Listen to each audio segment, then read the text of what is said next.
मैंने पहले भी कहा था कि ये इंग्लैंड टीम चाहे जीते या हारे, इनको देखना बहुत एक्साइटिंग है, क्योंकि ये जो ब्रांड ऑफ क्रिकेट खेल रहे हैं, गिरते भी हैं तो फौरन उठ जाते हैं।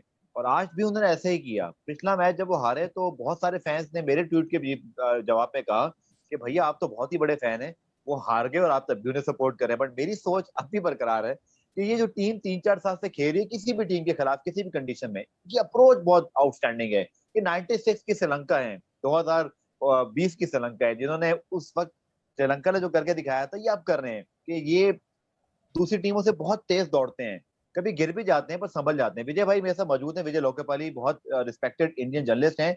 और विजय भाई, ऑब्वियसली हम मैच पे जरूर बात करेंगे, बट सबसे पहले इंग्लैंड की जो अप्रोच है, आई थिंक बड़े दिलेर भी हैं। हार जाते हैं जैसे पिछला मैच हारे इसी अप्रोच से, बट चूकते नहीं है, डरते नहीं है, उसी तरह वापस आते हैं, उसी तरह उठते हैं और दौड़ लगा देते हैं। बिल्कुल अब्दुल भाई, आपने एकदम सही फरमाया। दिलेर हैं बहुत। जब आप दिलेर होते हैं तो आप चांसेस भी लेते हैं, और कई बार होगा कि आप गिरेंगे, लेकिन गिर के उठने में ही तो जो है आपकी आपका कैरेक्टर पता लगता है। और आज हमने देख लिया इनका, इंग्लैंड का स्ट्रेंथ क्या है। आज ही नहीं, कुछ टाइम से वो खेल रहे हैं, मतलब 400 का टारगेट भी उनके लिए कोई मुश्किल नहीं होगा, जिस हिसाब से अब खेल रहे हैं वो लोग 50 ओवर्स की क्रिकेट। और इतनी अटैकिंग शुरू से ही जो है वो पटाखे बजा दिए उन्होंने आज। बिल्कुल। और 336 रन अगर आप कर दें किसी भी वनडे में, तो आप ऑलमोस्ट मैच को सिक्योर कर लेते हैं। But this England team have something extra. सबको पता होता है इनके खिलाफ 336 रन करने के बाद भी कि भैया ये वो टीम नहीं है कि आप अभी से शोशी का शादियाने बजा लें या आप तय कर लें कि आपने जीतना ही है। और इस इंग्लैंड टीम का यही कमाल है कि आज देखिए ना, 43.3 ओवर में, लास्ट मैच में 42 पॉइंट समथिंग ओवर में ऑल आउट हो गए थे, बड़ा 43 में 337 पे 4 कर दिए। बट विजय भाई चलें अब इस डिबेट को अगर हम थोड़ा सा समराइज कर लें और इसको कैटेगराइज कर लें, 336 पे 6, और इसमें ऑब्वियसली रोहित और शेखर के आउट होने के बाद केआर राहुल का सेंचुरी, ऋषभ पंत बहुत अच्छा खेले, तो इंडिया ने बैटिंग तो बुरी नहीं की। किसी भी मैच में 336 रन कभी बुरा नहीं खिलाएंगे। और ऑब्वियसली केआर राहुल का फॉर्म में वापस आना, ऋषभ पंत का again impressive performance, Hardik Pandya भी नीचे रन बना रहे हैं, विराट कोहली भी शायद 100 नहीं लगा पा रहे, पर बैटिंग तो ठीक ठाक की। बैटिंग तो अच्छी की, पर अब कुछ कह रहे हैं कि जैसे शायद केएल राहुल को थोड़ा सा तेज खेलना चाहिए। अरे भाई, वो अभी तो फॉर्म में आया, उसका कॉन्फिडेंस भी वापस अभी आया है। तो उसको ब्लेम करना कि वो थोड़ा सा स्लो खेला या सेल्फिश खेला, मैं नहीं मानूंगा। 100 होता है। और उस वक्त किसने उस स्टेज पे आप कह सकते थे कि अब्दुल भाई कि इंग्लैंड जो है इतनी आसानी से रन बना लेगा? नहीं तो आप बिल्कुल। आप क्रेडिट दीजिए इंग्लैंड के बैट्समैन को, और ये भी मान लीजिए कि भारत को आने वाले टाइम में अपने बॉलिंग पे सुधार करना पड़ेगा। ये जो है बॉलिंग आपको पेपर पे एक दिखती है, लेकिन जिस दिन चल जाती है आपको लगता है कि वाह क्या रिप्लेसमेंट मिल गए, लेकिन ये बॉलिंग आपकी वीक है। बिल्कुल आपने ठीक कहा। और स्पेशली अगर हम इंग्लैंड की बैटिंग की बात करें तो अगेन वही स्टाइल उनका, जैसन रॉय। हालांकि मुझे लगता है कि 52 पे अगर वो 55 कर रहे हैं तो ये उनका कोई, कह सकते हैं ना, उनका बहुत अच्छा कोई दिन नहीं था। वो 52 पे 70-80 करने वाले प्लेयर है। बट जो जॉनी बेस्टो ने बैटिंग की, और ये मानना पड़ेगा विजय भाई की, जो 99 रन किए हैं 52 गेंदों पे 10 छक्कों की मदद से बेन स्टोक्स ने बता दिया कि वो कितने कैलिबर के प्लेयर हैं। और अगर उनको नंबर 3 पे भेजा, ये बड़ा इंटरेस्टिंग भी था। इतनी बड़ी टीम है, डेविड मिलान, काफी चेंजेस, फोर्स चेंजेस भी थी, क्योंकि ऑब्वियसली मॉर्गन नहीं खेल रहे। इसके अलावा भी उन्होंने 2 और तब्दीलियां की थी। बट बैन स्टोक की इनिंग पर तो सिर्फ यही कहा जा सकता है विजय भाई कि ब्रूटल हिटिंग थी। और वो कहते हैं ना, हमारे यहाँ कभी पाकिस्तान में कहते हैं, इंडिया की जबान में मुझे नहीं पता उसको क्या कहते हैं, हम लोग जब क्लब क्रिकेट में या टेबल बॉल क्रिकेट खेलते हैं ना, कोई बहुत लंबे लंबे छक्के मारता है ना, तो हम बोलते हैं यार भैया ये तो भर भर के दे रहा है, मतलब बैट पे आ रही है और भर भर के दे रहा है। उसने लिटरली आज प्रॉपरली भर भर के छक्के मारे हैं और दिल नहीं भर रहा था उसका मार मार के भी। हाँ, इसीलिए मुझे लगा कि ठीक है, जॉन बेयरस्टो का 100 था, उन्होंने आके ऊपर स्टार्ट दिया, लेकिन बेन स्टोक्स को उन्होंने नंबर 3 पे भेजा एक रिस्पॉन्सिबिलिटी के साथ, और उन्होंने पूरी निभाई।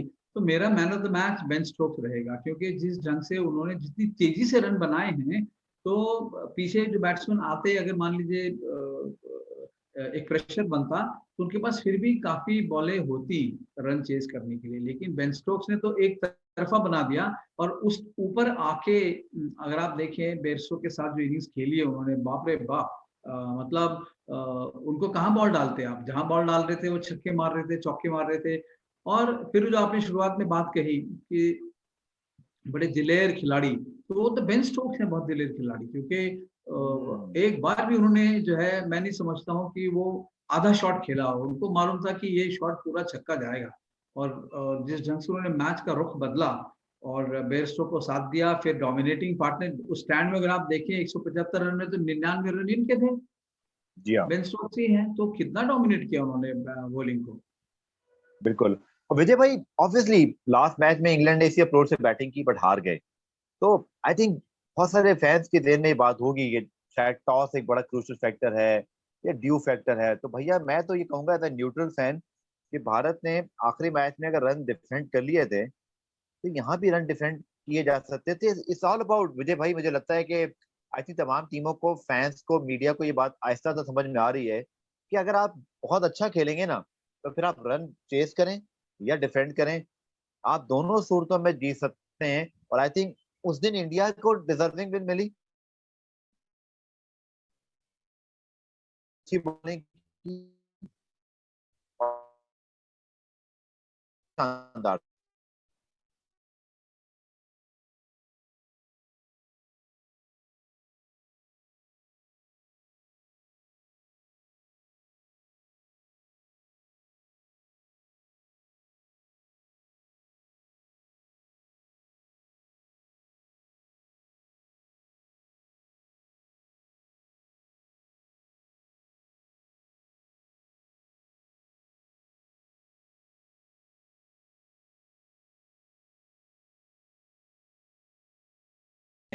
वो है इंडिया की बॉलिंग, और जिसकी जानिब आपने शुरू में इशारा कर दिया कि इसको ठीक होना है। लेकिन आज मुझे बड़ा सरप्राइज रहा जिस तरह कुलदीप यादव को 84 रन पड़े। और उसमें ऑब्वियसली 84 रन अब वनडे में पड़ जाते हैं, बट जिस अंदाज से वो बॉल कर रहे थे मुझे कॉन्फिडेंस नहीं दिखा। या तो लगता है कि बिल्कुल फिट नहीं थे मेंटली, या तो उनको कोई ऑब्वियसली कोई प्लेस का मसला। आपको क्या लगता है? कुलदीप यादव, ऑब्वियसली आप चूंकि इंडिया क्रिकेट को मुझसे बहुत ज्यादा फॉलो करते हैं, ऑब्वियसली आपकी सारी नजरें पर होती हैं, आपके ख्याल में क्या हो सकता है? कुलदीप यादव का जो आज बॉलिंग डिस्प्ले था वो बहुत ऑर्डिनरी रहा आज। जी हाँ, अगर आप मेरे से पूछेंगे अब्दुल भाई, बहुत ही टैलेंटेड खिलाड़ी है, बहुत मेहनत करके ऊपर आया है और डिजर्व करता है। लेकिन कॉन्फिडेंस उसका हिल गया है, या तो टीम मैनेजमेंट रिस्पॉन्सिबल है, हालांकि सेलेक्टर्स तो पिक करते हैं, टीम में रखते हैं उनको, अल्टीमेटली डिपेंड करता है टीम मैनेजमेंट के ऊपर कि उसको कैसे इस्तेमाल करते हैं।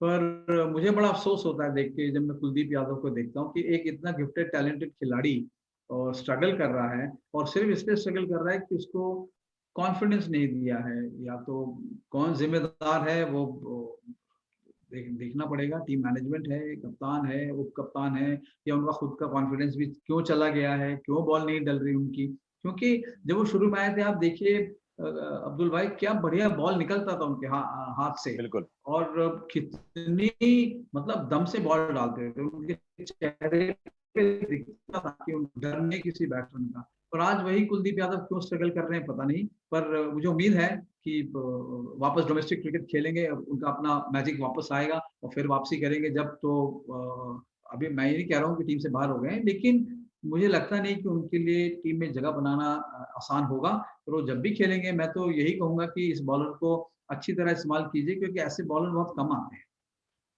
बिल्कुल, और चूंकि एक चीज तो उनके अंदर है ना, एक्स फैक्टर है, क्योंकि जब ऐसा स्पिनर गेंद को फ्लाइट देता है तो वो बेन स्टोक का ऑब्वियसली आज दिन था। वो तो जिस बॉल को निकल के मार रहे थे वो सीधा स्टैंड पे जा रहा था, और ये आज उनका दिन था। पर यू नेवर नो कि कभी आप स्पिनर को ऐसे अटैक करें तो आप एक चांस भी देते हैं बट दूसरी टीम को मैच में वापस आने का, विकेट लेने का। कुलदीप यादव हो या चाहल, बहुत अच्छा एक लिमिटेड ओवर्स का अटैक है। बट आपने कैसा दोनों मैचों का, अगर आप एक कंबाइंड रिव्यू करें, फिर हम तीसरे मैच पे आखिर में बढ़ते हैं विजय भाई, आपको क्या प्लानिंग दिखाई दी बॉलिंग में स्पेशली? चूंकि भुवनेश्वर कुमार तो ऑब्वियसली एक्सेप्शनल बॉलिंग कर रहे हैं जब से T20 सीरीज हुआ, वनडे हुआ। हम्म। ऑब्वियसली कृष्णा का कल भी परफॉर्मेंस अच्छा था, परसों आज भी इतना बुरा नहीं था, उन्होंने 2 विकेट आज भी बीच में आके ली। बट आपको क्या लग रहा है, कमी कहाँ दिख रही है आपको? या आप समझते हैं तीसरे मैच के लिए क्या तब्दीली करनी पड़ेगी? छठा बॉलर तो आपको एक ऐसा चाहिए जो वो जगह भर दे, क्योंकि अगर आप देख रहे हैं कि कृणाल बॉल नहीं डाल रहे हैं या कुलदीप जैसे स्ट्रगल कर रहे हैं, तो आपके पास बॉलर नहीं है जो उनकी जगह ले ले। प्रसिद्ध कृष्णा को 2 स्पेल में यूज किया, उन्होंने बहुत बेहतरीन बॉल डाला है। भारत को एक बहुत अच्छा बॉलर मिल गया है प्रसिद्ध कृष्णा इस सीजन के लिए। और जहां तक भुवनेश्वर की बात है, वो तो टेस्टेड है, मतलब आज नहीं है कि जब से जिन्होंने डेब्यू किया है, बेस्ट बॉलर लगते हैं मुझे इस जी वनडे क्रिकेट में जो है भारत की तरफ से, इसमें कोई दो राय नहीं है। अब एक किस बॉलर को आप खिलाएंगे, कैसे उनको ग्रूम करेंगे, क्योंकि T20 क्रिकेट अलग है और वहाँ पे आपको 4 बॉल 2 स्पेल में 4 ओवर बॉल बॉल डालते हैं, आप निकल जाते हैं। लेकिन यहाँ पे आपको बहुत सोच के बॉल डालना पड़ता है।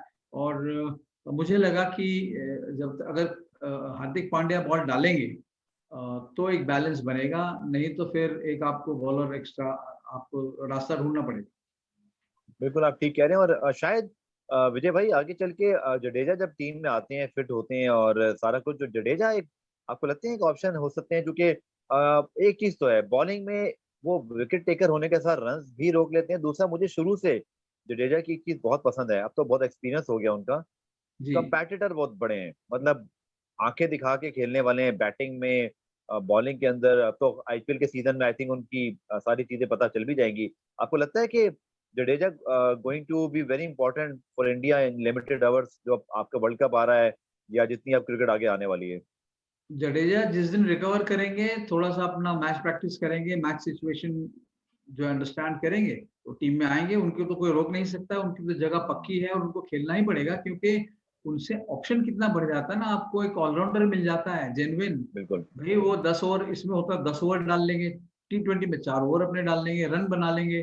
फील्डिंग में ही वो देखिए कितने माहिर हैं फील्डिंग करने में। और उनके होने से एक टीम में भी एक कॉन्फिडेंस बढ़ता है, डेप्थ आती है, बैटिंग डेप्थ आती है, बॉलिंग में डेप्थ आती है। तो रविंद्र जडेजा जब भी आएंगे, टीम का जो है मैं समझता हूँ ओवरऑल स्ट्रेंथ बढ़ जाएगा और उनको कोई रोक नहीं सकता। जिस दिन वो रिकवर होंगे, भाई चोट की वजह से बाहर गए, वो फॉर्म की वजह से नहीं गए, बिल्कुल। जिस दिन रिकवर करेंगे वो टीम में उनकी जगह बरकरार है। अब दो सवाल जो ऑब्वियसली फैंस उस मोटी बात के ऊपर जो है ना एक्सपर्ट ओपिनियन जानने में ज्यादा दिलचस्पी रखते हैं, उनमें से एक आसान अल्फाजों में अगर आप फैंस के लिए एक्सप्लेन करें, आपके ख्याल में आज के मैच में भारत की हार की बड़ी वजह क्या? बड़ी वजह खराब बॉलिंग। आपने आपके बैट्समैन ने तो एक ऐसा स्कोर दिया था कि आप कॉन्फिडेंस के साथ, आपको मतलब आपने इससे पहले भी इनसे कम टोटल को आपने डिफेंड किया है और इतना अच्छा ठीक है। स्कोर बना के दिया था बैट्समैन ने। अगर आप कहें नहीं भाई 25 रन और, अरे फिर 25 रन और क्या, 50 रन और जोड़ दो, फिर आप, इसका कोई अंत नहीं है। लेकिन हम्म, बॉलिंग ने लेट डाउन किया आज भारत को, इसमें कोई दो राय नहीं। ठीक है, आखिरी सवाल। अब चूंकि तीसरे वनडे, और मुझे तो आज मैंने दोबारा अपने ऑफिस में कोलीग को मैं कह रहा, मैंने कहा यार संडे को मेरी ऑफ होती है, तो हम्म। मैंने तो जो है ना बच्चों बच्चों को भिजवा देना है, तो ये वाला मैच तो 1 बजे से शुरू होना है। तो मतलब मजा आ रहा है सीरीज को, इसीलिए कि दुनिया की दो बेहतरीन टीमें खेल रही हैं। और फिर मैं अपने शो में जब बात करता हूँ विजय भाई टीवी पर, तो मैं अपने क्रिकेटर से बात कर रहा होता हूँ, जैसे आज अब्दुल रऊफ मेरे साथ मौजूद थे, साबिक टेस्ट फास्ट बॉलर, कि हाँ। पाकिस्तान की अप्रोच क्या होनी चाहिए साउथ अफ्रीका में, बिकॉज हम्म। जब वो इंडिया में आएंगे कभी वर्ल्ड T20 खेलने या फिर इंग्लैंड से दोबारा खेलेंगे, तो भाई आपको उस लेवल पे आना है। इंडिया के लिए ये बहुत अच्छा हो रहा है, इंग्लैंड के लिए भी, दो बराबर की टीमें जो है ना एक दूसरे से लड़ रही हैं। और यहाँ से जीती हुई टीम तो कॉन्फिडेंस लेके जाएगी, हारी हुई टीम सीख कर बहुत जाएगी। तो तीसरे वनडे के लिए विजय भाई क्या होना चाहिए आपके ख्याल में इंडियन टीम में? आप क्या बॉलिंग के स्पेशली इन रिसोर्सेज में क्या चीज ऐड ऑन कर सकते हैं? और अगेन टॉस फैक्टर, अगेन लोगों के जहनों में तो है, बट आपकी क्या राय है टॉस फैक्टर पर? नहीं, टॉस टॉस फैक्टर तो आपके हाथ में नहीं है, क्योंकि टॉस जो है वो तो ऐसी चीज है कि आप उस पर कोई टिप्पणी क्या करेगा। लेकिन मैं चाहूंगा कि डेफिनेटली बॉलिंग में तो चेंजेस होंगे, कुलदीप यादव बाहर जाएंगे। आपको देखना है कि आप एक स्पिनर खिलाएंगे या एक सीमर खिलाएंगे, आपके पास ऑप्शंस हैं। पर बॉलिंग में चेंज जरूर, तब्दीली होगी। विजय भाई ये आपके ठीक नहीं पास हो, अगर इसकी बात कर रहे चाहल हैं आपके आप। पास मौजूद है, जो युजवेंद्र चहल मौजूद है आपके पास। हाँ, चहल देखिए, चहल चहल का जितना जैसा एक्सपीरियंस है अब्दुल भाई, आप उनको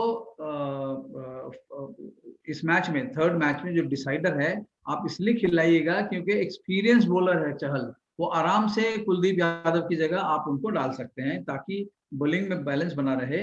पर अगर आपको ये देखना है कि एक एक्स्ट्रा, अगर आपको सीमर चाहिए, तो नटराजन जैसे हैं वो, मैं चाहूंगा कि एक मैच उनको दिया जाए। स्टेज पे देना चाहेंगे या नहीं, आपको आप परख लेंगे उनका मेंटल स्ट्रेंथ क्या है। और नटराजन को आप अपॉर्चुनिटी दे सकते हैं। शार्दुल ठाकुर अभी तक तो उन्होंने अच्छी बॉल डाली है, बेशक आज रन दिए होंगे, इतने बुरे बॉलर नहीं है वो, और उनका उस ग्राउंड को उनको अच्छी तरह वाकिफ हैं और उनके स्लो रन ठीक है। बहुत अच्छे गिरते हैं वहाँ पे। तो शार्दुल ठाकुर मैं चाहूंगा बनी रहे उनकी जगह। भुवनेश्वर जो है उन्होंने अच्छा बॉल डाला है।